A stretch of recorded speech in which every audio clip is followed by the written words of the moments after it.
In life, one develops theories.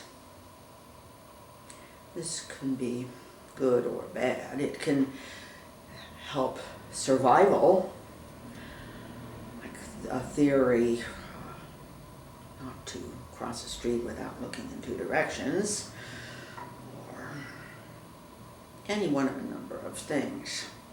I've developed a few theories, but not many, because I think they close you off from seeing new things.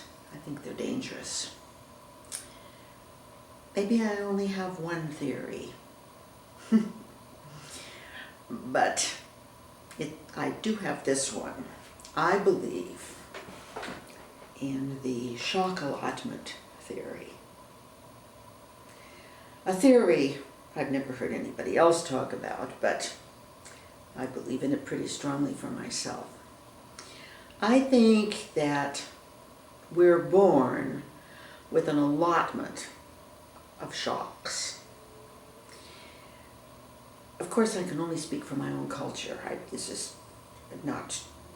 can't speak for other parts of the world, other cultures. It's mainly the white types.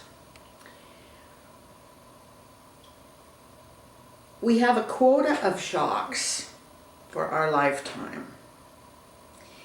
And what's interesting to me is the frequency or infrequency with which they come. I think at the beginning of our life, they're fast and furious. Orange juice, maybe that's the first one after mother's milk. They're always disturbing. They're a shock to your system. Something in your gut just responds. They come fast at the beginning and they exponentially decrease. The richer your life is, the more adventures you have, the fewer and farther between. In my case, I've never been afraid of life. I've never been afraid of stepping into the unknown. So I've gotten a lot of shocks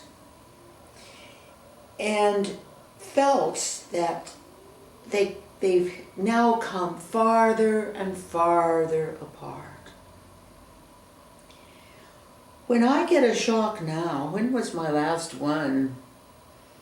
Maybe a couple of years ago. See, once you've absorbed that shock, once you've had that disturbance in your energy field and absorbed it, you're more blasé.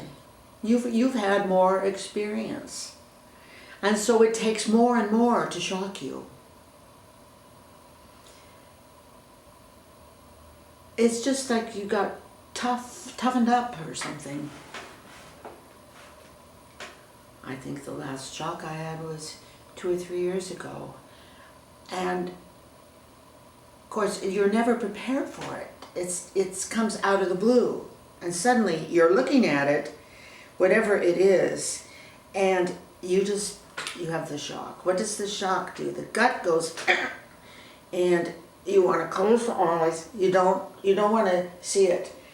But I've gotten pretty good that I can almost immediately close that gap and say, hey, this is a shock.